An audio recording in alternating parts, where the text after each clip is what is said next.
नमः शिवाय। ओम नमः शिवाय। ओम नमः शिवाय।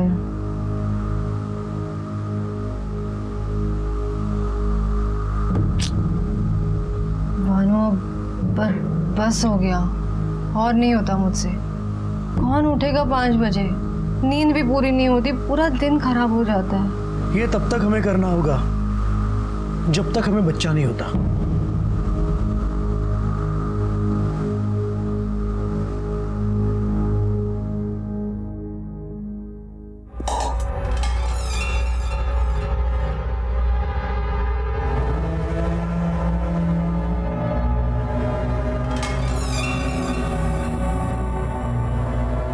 आई, मेरी पूजा हो गई। अब हो गई। अब ये ले, गरम गरम चाय पी ले। अब मैंने अच्छी तरह से अदरक डाल के बनाई है, ले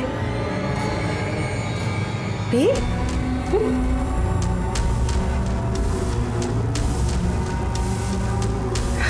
पूरी पी लेना। हाँ,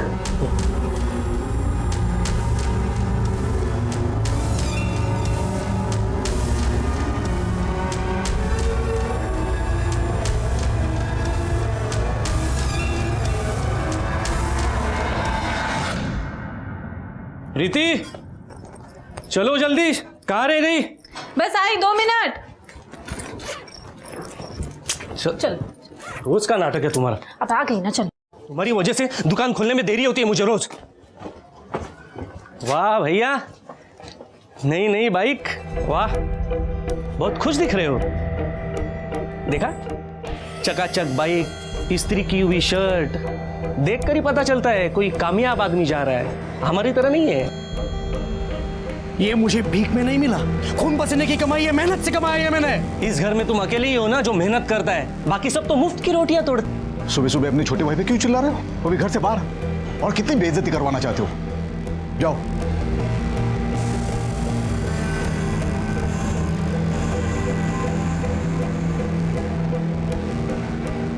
जाओ, दुकान खोलने के लिए देरी हो रही है। ये बच्चे से दूर रहो, समझ नहीं आता क्या आपको? नहीं, मैंने देखा कि वो रो रहा था, इसलिए मैंने बस। हाँ, रो रहा था तो रोने देते। और मैं नहीं चाहती कि आपकी परछाई मेरे बच्चे पे पड़े, और आज के बाद मेरे बच्चे को हाथ मत लगाना। काय गए? हाँ? सुबह जो मैंने चाय दी थी वो पी तूने? हाँ, झूठ मत बोल। उसमें जो मैंने अदरक डाली थी वो मुझे किचन के सिंक में दिखी। क्यों नहीं पी चाय तूने? क्योंकि मैं जानती हूँ कि आप मेरी चाय में और भी कुछ मिलाती है। हाँ तो मैं वो चाय नहीं पीना चाहती। उस दवाई से मुझे बुखार आता है। उस बुखार में सुबह जल्दी उठकर मुझे पाठ पूजा करनी पड़ती है। मैं नहीं बर्दाश्त कर सकती। मुझसे समझ लड़ाई की। एक बात कान खोलकर अच्छी तरह से सुन ले मेरी। अगर इस घर में तुझे रहना है तो मेरी हर बात माननी पड़ेगी, समझे? किस मनुष्य घड़ी पे मेरे बेटी की नजर तुझ पे पड़ी और उसके सर पे तेरे साथ शादी करने का भूत सवार हुआ। मनुष्य कहीं की।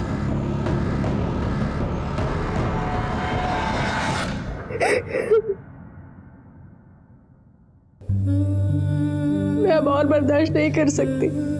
ये टॉर्चर मैं अब और नहीं झेल सकती भानु, नहीं झेल सकती। देखो, समझने की कोशिश करो। ये ऐसे सिचुएशन में मैं भी कुछ नहीं कर सकता। नहीं भानु, मैं तुम्हें कुछ नहीं कह रही। मैं जानती हूँ इसमें तुम्हारी कोई गलती नहीं है, कि सिचुएशन ही ऐसी है कि। तो चलो ये रोना बंद करो और मुझे बताओ तुम्हारा बुखार कैसा है? बुखार ठीक है अब। Very good. अच्छा, मुझे बताओ, तुम कल वहाँ जा रहे हो ना? देखता हूँ अगर कुछ काम। नहीं, देखता हूँ वगैरह कुछ नहीं। तुम्हें वहाँ जाना ही होगा, तुम्हें मेरी कसम। तुम अगर वहाँ नहीं गए तो हमें हमारे टॉर्चर का सलूशन नहीं मिलेगा।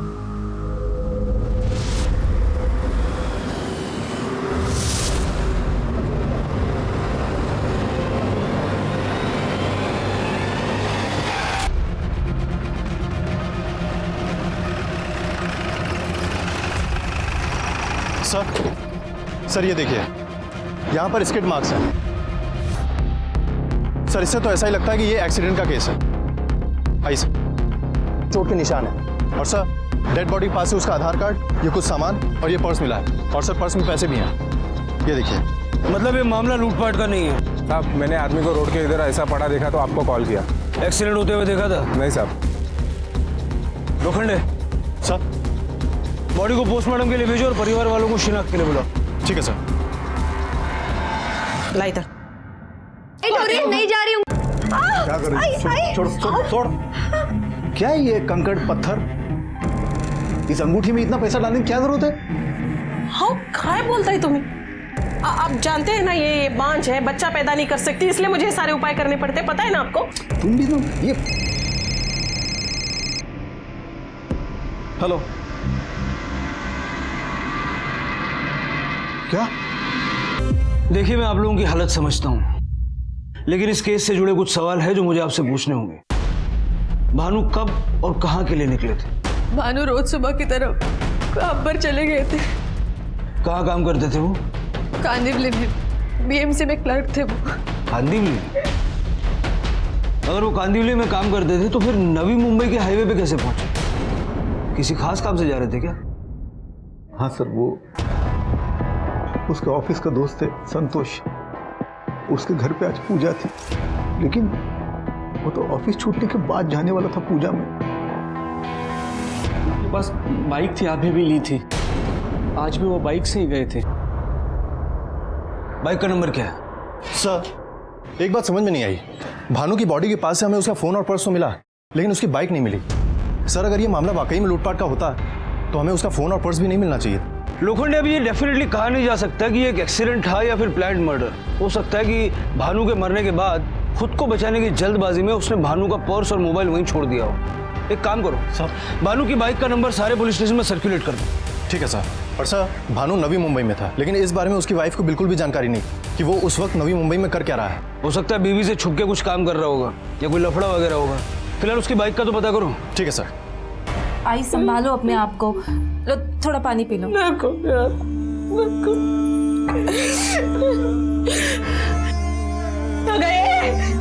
बंद कर तो नाटक कि मगरमच्छ के आंसू किसे दिखा रही है रे? सब कुछ तो तेरी वजह से हुआ है। जब से हमारे घर में आई हमारा बुरा वक्त शुरू हुआ। भानु पति थे मेरे, मैं प्यार करती थी उनसे, मैं उनका बुरा कभी नहीं सोच सकती, और आज उनकी मौत पे आप मुझे ही बातें सुना रही है। तुम मेरे बेटे को फंसाया, उसे बेवकूफ बना के उसके साथ शादी किया, हमारे घर को बर्बाद किया। हरीश, माँ को लेके जा अंदर। आई चलो चलो अंदर चलो। माँ चलो, आई चलो।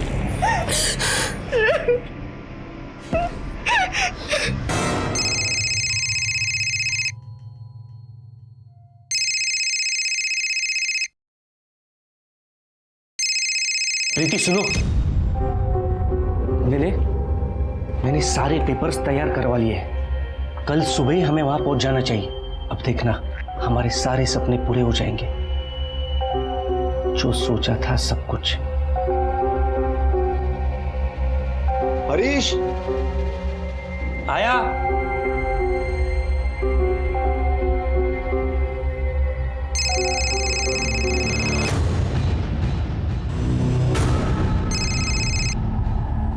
क्यों मुझे बार बार फोन कर रहे हो? मैंने कहा ना कि मैं नहीं आ सकती, पॉसिबल नहीं है। हाँ अच्छा, मैं तुमसे बाद में बात करती हूँ, ठीक है? बाद में।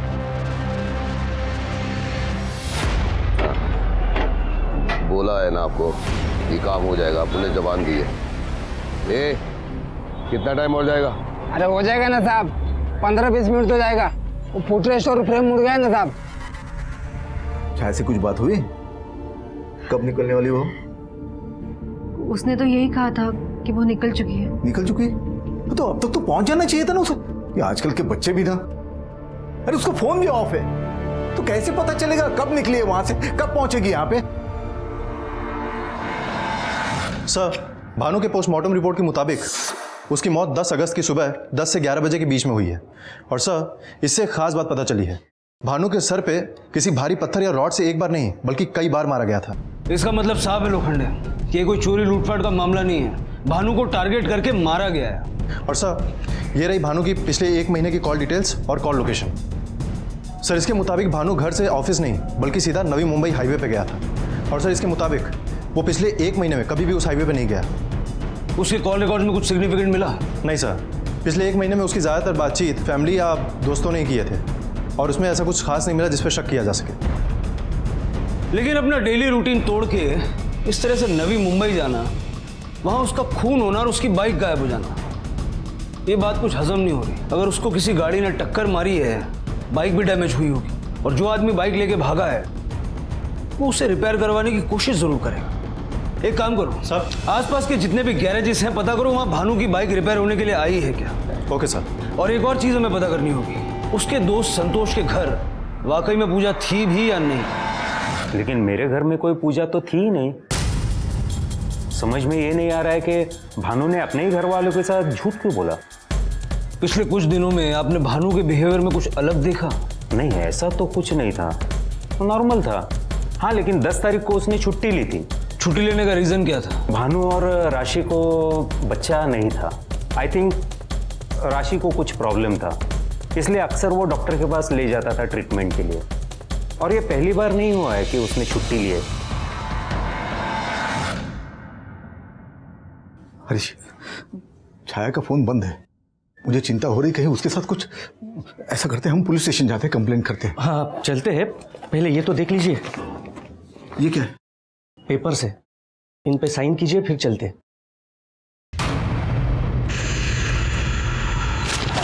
शर्म, बड़े भाई की मौत हुई है, बहन 2 दिन से लापता है, तो तुझे प्रॉपर्टी की पड़ी है। आप गलत समझ रहे हैं। मैं अकेले जा सकता हूँ पुलिस स्टेशन?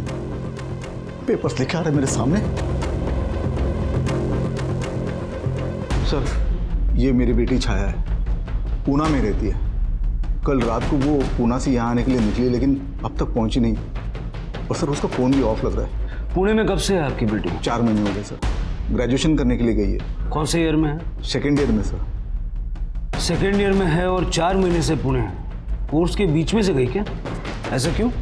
वो सर, ये है कि वो जो कोर्स कर रही वो पूना में अच्छी तरह सिखाया जाता है, इसलिए पूना में भेजा है उसे। जहाँ वो पीजी में रहती है वहाँ का नंबर तो होगा ना? जी। वहाँ का नंबर दे दीजिए, हम पुणे पुलिस को इन्फॉर्म करते हैं। आपकी बेटी को वो ढूंढेंगे और हमें आपसे अकेले में कुछ बात करनी है।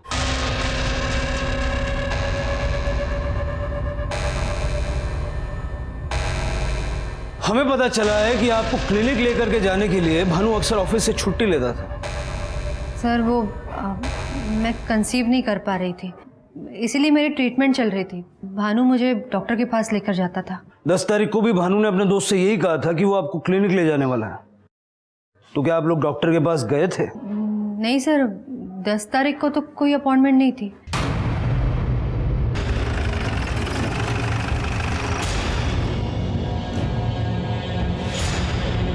ये जो 1989 नंबर का बाइक है, ये लेके जो आदमी आया था उसका हुलिया याद है? सब ठीक से देखा नहीं साहब मैंने। कुछ भी याद है उसके बारे में? हाँ साहब, मैं जब बाइक ठीक कर रहा था ना, तो आदमी फ़ोन पे बात कर रहा था। मुझे आधा घंटा लगा बाइक रिपेयर करने के लिए, तो आधा घंटा वो आदमी फ़ोन पे ही बात कर रहा था।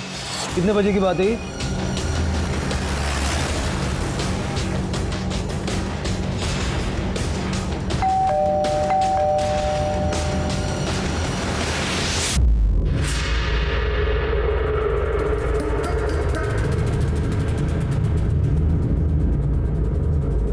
बाहर पुलिस आई है।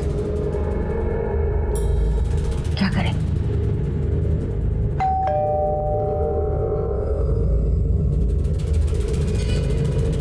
जी, ये मुंबई से सब इंस्पेक्टर लोखंडे है। इस केस के सिलसिले में आपसे कुछ पूछताछ करना चाहते हैं सर। जी कहिए। आपके यहाँ एक छाया नाम की लड़की आई थी पीजी में, कहाँ है वो?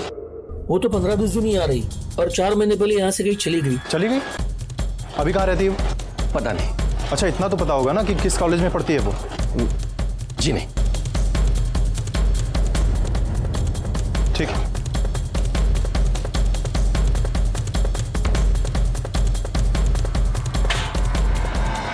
लोखंडे, छाया की पूरी डिटेल्स निकालो, उसके कॉलेज में पता करो, उसके कॉल रिकॉर्ड्स और मोबाइल लोकेशन भी निकालो और साइबर सेल से कांटेक्ट करो। पता करो कि 2 बजे गैरेज के आसपास ऐसे कितने नंबर एक्टिव थे जिनका कॉल ड्यूरेशन आधा घंटा या उसके आसपास का है। लेकिन सर, वो एरिया तो काफ़ी भीड़ भाड़ वाला है सर, ऐसे तो उस नंबर तक पहुंचने में काफ़ी टाइम लग जाएगा। लोखंडे, इस वक्त हमारे पास कोई दूसरा रास्ता नहीं है। इन नंबर्स की लिस्ट निकलवाओ।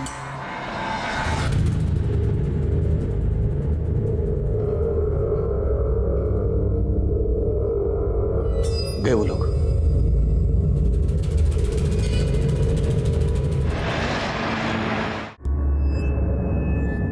पेपर से साइन किए हुए। एक्चुअली बाबा आज नहीं आ सके, उनकी तबीयत ठीक नहीं। हार्ट अटैक आया ना उन्हें, तो हॉस्पिटल में एडमिट किया है। ठीक है, मैं देख लेता। छाया तो 4 महीने से क्लास में आई नहीं। उसका भाई भानु आया था, कह रहा था कि उसे वापस मुंबई लेकर जा रहा है। क्योंकि उसकी तबीयत ठीक नहीं थी, इसलिए उसे कॉलेज छोड़ना पड़ा। ये उसकी बेस्ट फ्रेंड है, ट्विंकल। सर, मैं और छाया एक ही बेंच पे बैठते थे, पर हमारी ऐसी कोई दोस्ती नहीं थी। मुश्किल से 15-20 दिन ही क्लास अटेंड की थी उसने। छाया ने कभी तुमसे कोई बात शेयर नहीं की अपनी फैमिली के बारे में या किसी खास के बारे में? फैमिली के बारे में तो नहीं, पर हाँ, मनीष के बारे में बताया था।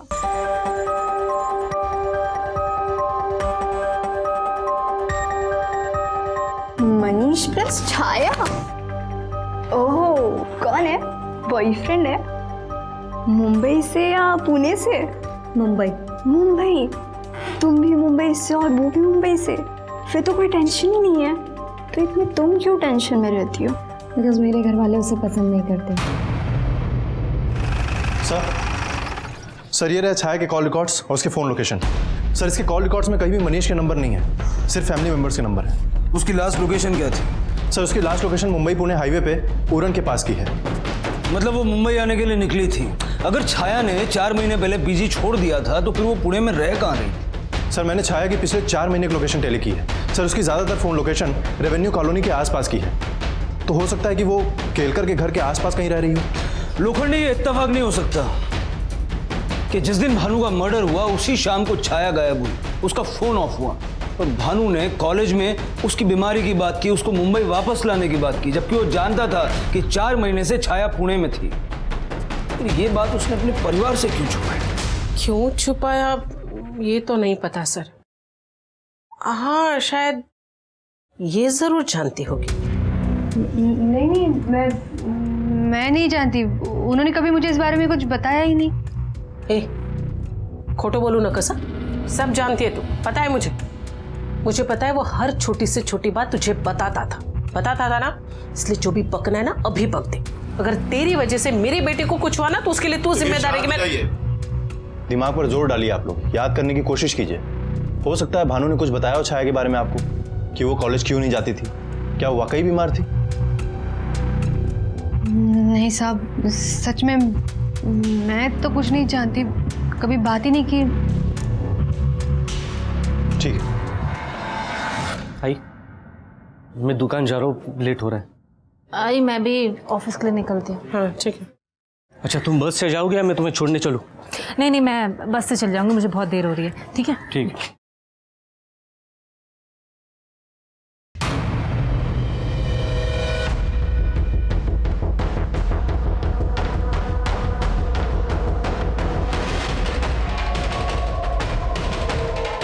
अच्छा, मुझे स्कूटर से ही छोड़ दो ना। 1 मिनट, पहले तो देरी नहीं हो रही थी, अभी क्या हुआ अचानक? मैंने सोचा कि मैं बस स्टॉप जाऊंगी, बस का इंतजार करूंगी और देर हो जाएगी। इससे बेटर है कि तुम मुझे स्कूटर पे ही छोड़ दो।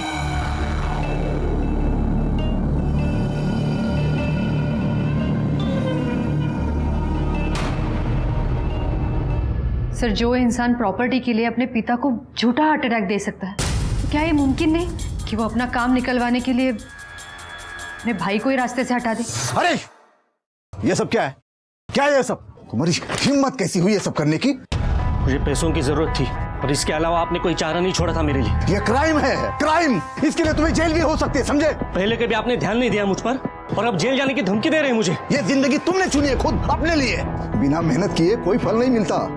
तुमने बिना मेहनत किए फल पाना चाहा, अपने भाई की जाली साइन मारकर प्रॉपर्टी बेचना चाहा। वो वकील को बोल दिया कि मुझे हार्ट अटैक आया। प्रॉपर्टी को लेकर झगड़े होते, वो भी इस हद तक कि हरीश भानु की जान ले सकता था। दादा, तुमने पापा को प्रॉपर्टी बेचने के लिए मना क्यों किया? क्योंकि अभी बेचेंगे तो घाटे में जाएंगे। वो प्रॉपर्टी तुम्हारे अकेले की नहीं है, उसमें से आधा हिस्सा मेरा भी है और अपने हिस्से का मेरे मन में जो आएगा मैं करूंगा। जब चाहूंगा तब बेचूंगा उसे। वो प्रॉपर्टी बाबा के नाम से है और बाबा अभी तक जिंदा है।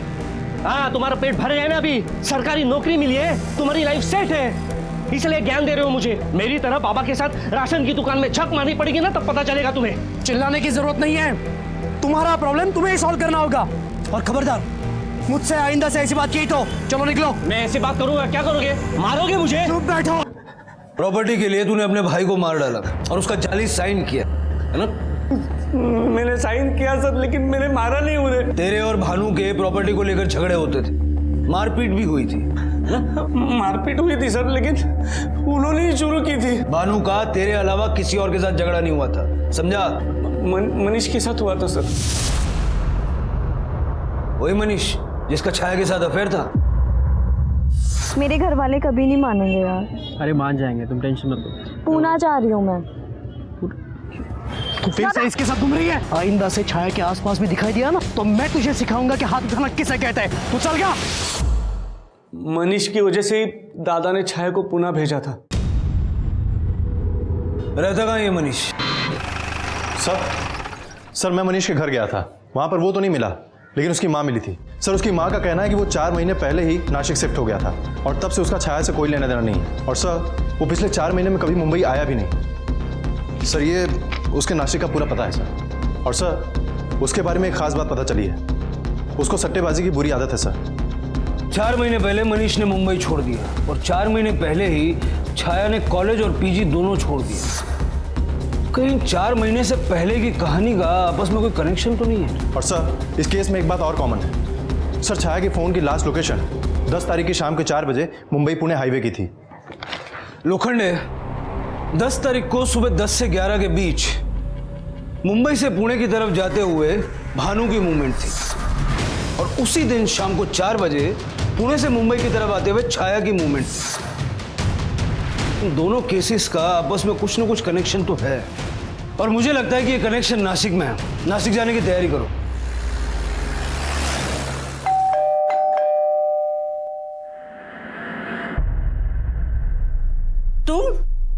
तुम यहाँ क्या करने आई हो? कहाँ है वो? कौन? बताइए मुझे, कहाँ है वो? अरे कहाँ है वो? यहाँ मैं और मेरे पति के सिवाय और कोई नहीं है। अरे क्या ढूंढ रहे हो? मैंने कहा ना कोई नहीं है। मैंने कहा ना 4 महीने पहले ही वो यहाँ से चली गई है। झूठ बोल रहे हैं, मैं जानती हूँ छाया यहीं पे है। साफ साफ बताइए वो कहाँ है, वरना क्या करोगी? पुलिस में जाओगी? जाओ, जा पुलिस में जा। अरे जा ना।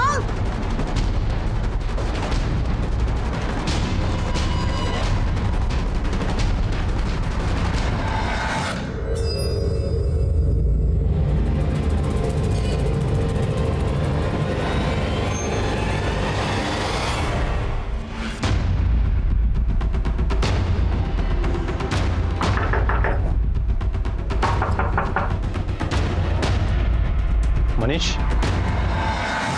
सर मैं नहीं जानता छाया कहाँ है। भानु की वजह से मैं और छाया अलग हुई। वो अपने भाई के कहने पर मुझे छोड़कर पुणे चली गई, तो मैंने भी उसके बारे में सोचना छोड़ दिया।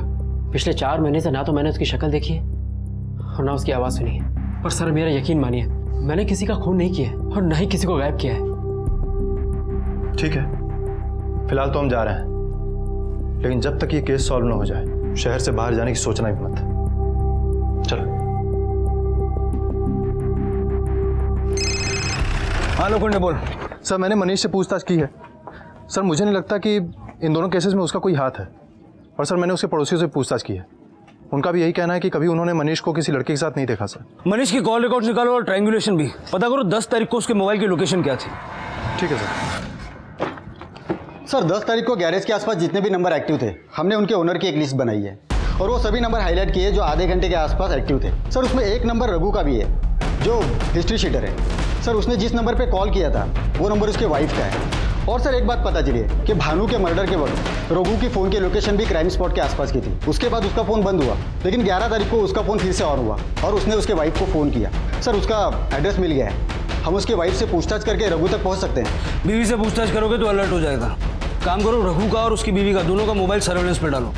हो सकता है कि मनीष और छाया ने मिलके रघु को भानु को मारने की सुपारी दी। Hello, okay Patel, highway patrol को मुंबई पुणे हाईवे पे एक लाश मिली है। फौरन वहां पहुंचो और कुलकर्णी फैमिली को शिनाख्त के लिए बुलाओ। सर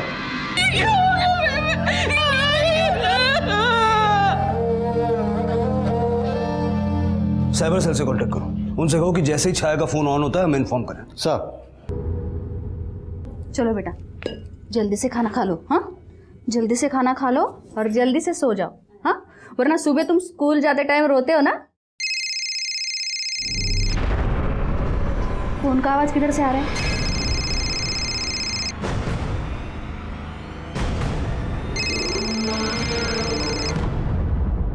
सर छाया का ये फोन एक 10 साल के बच्चे के पास देवलाली में मिला है। सर इसको ये फोन तब मिला जब वो झाड़ियों में अपना क्रिकेट बॉल ढूंढ रहा था। और सर फिंगरप्रिंट एक्सपर्ट ने इसकी फिंगरप्रिंट्स ले ली है, जल्दी रिपोर्ट आ जाएगी। और सर ये रही छाया की पोस्टमार्टम रिपोर्ट। सर इस रिपोर्ट के मुताबिक छाया ने भी कुछ दिन पहले ही बच्चे को जन्म दिया था। ये क्या बकवास कर रहे हैं आप मेरी मरी हुई बेटी को बदनाम कर रहे हैं। अरे मेरी छाया की तो शादी भी नहीं हुई थी, फिर वो प्रेग्नेंट कैसे हो सकती है? पूरे परिवार में से किसी को भी नहीं पता कि छाया प्रेग्नेंट थी। लोखंडे सर ये फोटो देखी है पहले आपने कभी?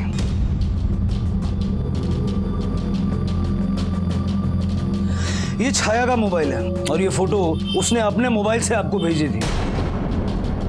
अब भी आप ये कहेंगे कि आपको कुछ नहीं पता? बताइए सच क्या है? मुझ में कभी कोई प्रॉब्लम ही नहीं थी। बाकी लड़कियों की तरह मैं भी मां बन सकती थी। मेरे पति भानु कमी उनमें थी। उन्हें शर्मिंदगी से बचाने के लिए मैंने ये ब्लेम खुद पर ले लिया। फिर कुछ महीनों बाद छाया ने मुझे बताया कि वो प्रेग्नेंट थी। अगर अबॉर्शन होगा भी तो भी मैं नहीं करवाऊंगी। मैं अपने ही बच्चे को कैसे मार दूं वही नहीं। और अगर मैंने इस बच्चे को रखा तो घर वाले मुझे मार देंगे। मुझे तो कुछ समझ में नहीं आ रहा मैं क्या करूं।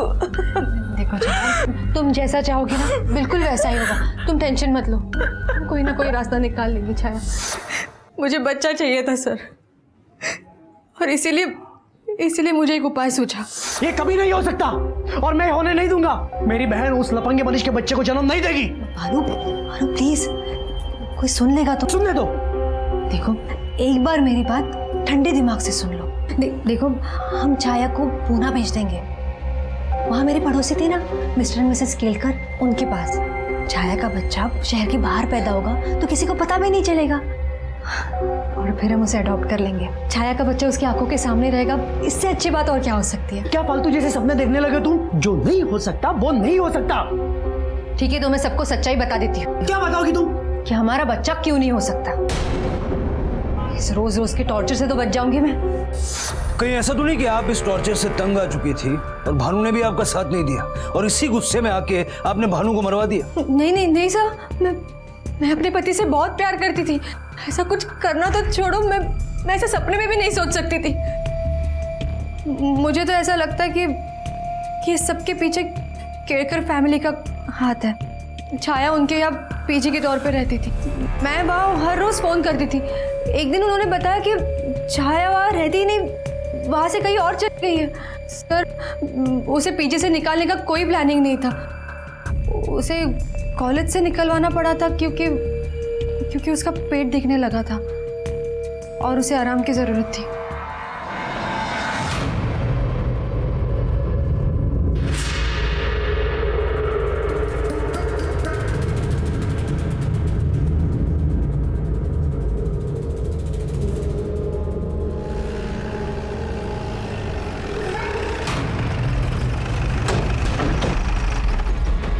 आपसे कुछ बात करनी थी।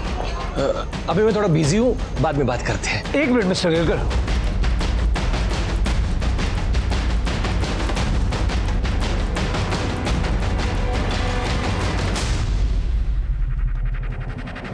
आपको इस मिल्क पाउडर की क्या जरूरत पड़ गई? डॉक्टर ने बोला कि मेरी उम्र होने की वजह से नॉर्मल दूध मेरे लिए डाइजेस्ट होना बहुत मुश्किल है, इसीलिए उसके जगह पे ये ले रहा हूँ मैं। आप लोग जानते थे कि छाया प्रेग्नेंट थी? नहीं साहब, हमें तो बिल्कुल पता नहीं था। और जब छाया यहाँ रहने आई तभी ऐसा लगा नहीं ना कि वो प्रेग्नेंट है। एक बार आपका घर देख लें। आपको क्या लगता है हम गुनहगार हैं? आप क्या समझते हैं? क्या हमने कुछ गुनाह किया है? हमें लगता है कि आपने छाया का बच्चा छुपा के रखा है। नहीं, ऐसा कुछ नहीं है। ममता शांत हो जाओ। देखने दो उन्हें, देखने दो। जाइए सर, आप देखिए। बगा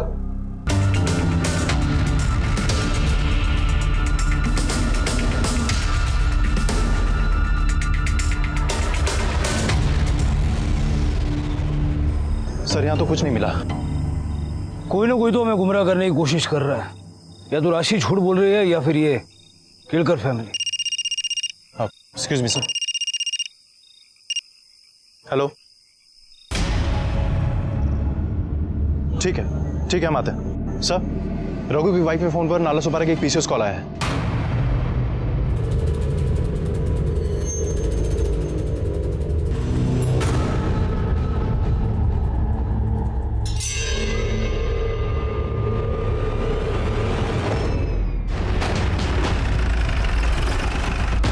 हाँ साहब, यहीं से फ़ोन किया। मेरी दुकान पे पान खाने अक्सर आता रहता है। कहाँ रहता है ये? पीछे वाली बस्ती में, खोली नंबर 10 में रहता है।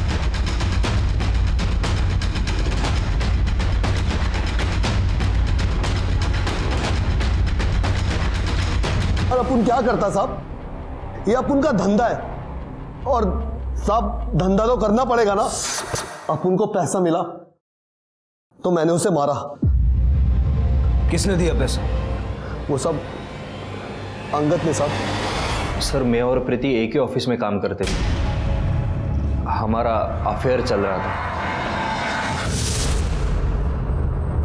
सर, भानु भैया को मेरे और अंगद के बारे में सब कुछ पता चल गया था। उसके बाद से वो मुझे ब्लैकमेल कर रहे थे। अगर तुम चाहती हो कि तुम्हारी ये अफेयर वाली बात घर में किसी को ना पता चले तो मैं जो बोल रहा हूँ वो सुनो। हरीश के दिमाग से ये प्रॉपर्टी बेचने वाला ख्याल निकाल देना, समझी? नहीं तो मुझे 2 मिनट नहीं लगेंगे घर में ये बात सबको बताने के लिए। सर, फिर उसके बाद मैंने अंगद को बताया कि भानु भैया को हमारे बारे में सब कुछ पता चल गया है। सो आज के बाद ना तो हम मिलेंगे ना ही फोन पे बात करेंगे और हमारे बीच के रिश्ते को भी खत्म कर रही। ऐसे कैसे खत्म हो जाता? मैं प्रीति से प्यार करता था, उसके साथ रहना चाहता था, लेकिन उसके लिए भानु को रास्ते से हटाना जरूरी था। इसलिए मैंने उसकी सुपारी रघु को दी। सर एक मिनट। सर, छाया के फोन पर मनीष के फिंगरप्रिंट्स मिले हैं। इमीडिएटली नासिक पुलिस को कांटेक्ट करो। उनको बोलो मनीष को उठा लें। 4 महीने से तूने छाया की शक्ल तक नहीं देखी, लेकिन उसके मोबाइल पे तेरे फिंगरप्रिंट्स कैसे? सर, मैं छाया से सचमुच बहुत प्यार करता था और उसका बड़ा भाई भानु वो हमें कभी नहीं मिलने देता। आइंदा से छाया के आसपास भी दिखाई दिया ना तो मैं तुझे सिखाऊंगा कि हाथ उठाना किसे कहते हैं, समझ गया? निकाल। बल्कि वो तो हमारा बच्चा होता ही उसे ले जाने वाला था, पर पता नहीं फिर उसे लगा कि बच्चे को माँ की ज़रूरत है, इसलिए उसने 1 महीने के लिए बच्चे को छाया के पास छोड़ दिया। उस दिन जब राशि का फ़ोन आया कि भानु की डेथ हो गई, उस दिन मैं छाया के साथ ही था। चुप हो जा बेटा, संभाल अपने आप को और मेरी बात मान। बच्चे को हमारे पास छोड़ के जा, हम उसका ख्याल रखेंगे। क्यों? हाँ, मैं इसे छोड़ के कहीं नहीं जाऊंगी। मैं अपने घर वालों को सब कुछ सच सच बता दूंगी कि मेरा बेटा है। मैं इसे लेकर जाऊंगी और मैं अभी मुंबई जाऊंगी। अरे सर, केलकर फैमिली चाहती थी कि बच्चा उन्हीं के पास रहे, इसलिए उन्होंने मुझे एक डील ऑफर की। अगर ये बच्चा तुम हमें दे दो तो ये सारे पैसे तुम्हारे हो सकते हैं। अरे मैं तो दे दूं, पर वो नहीं मानेगी। हम तुम्हें इतना पैसा इसलिए दे रहे कि तुम कोई प्लान बनाओ। क्या, कैसे, ये तुम सोचो। सर, मैं सट्टा खेलता था, जिस वजह से मुझ पर बहुत सारा कर्जा हो गया था। सर, मैंने सोचा कि मुझे इससे अच्छा मौका नहीं मिलेगा अपना सारा कर्जा चुकाने के लिए, इसलिए मैं छाया को लेकर मुंबई की ओर निकला। फिर मैंने रास्ते में गाड़ी रोक दी, फिर मैंने छाया की लाश को वहीं हाईवे पर ठिकाने लगा दिया और बच्चा लाकर केलकर फैमिली को दे दिया और पैसे लेकर निकल गया। जिस पैसे के लिए तूने छाया की जान ली और अपने ही बच्चे को अनाथ कर दिया, वो पैसा तेरे किसी काम नहीं आएगा। क्यों पता है? क्योंकि तू जिंदगी भर जेल में सड़ेगा। चल बोल, बच्चा कहाँ है? सर बच्चा अभी भी केलकर फैमिली के पास है।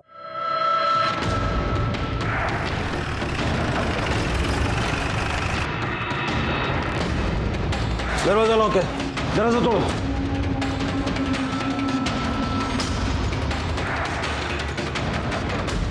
पूरा घर अच्छे से देखो। सर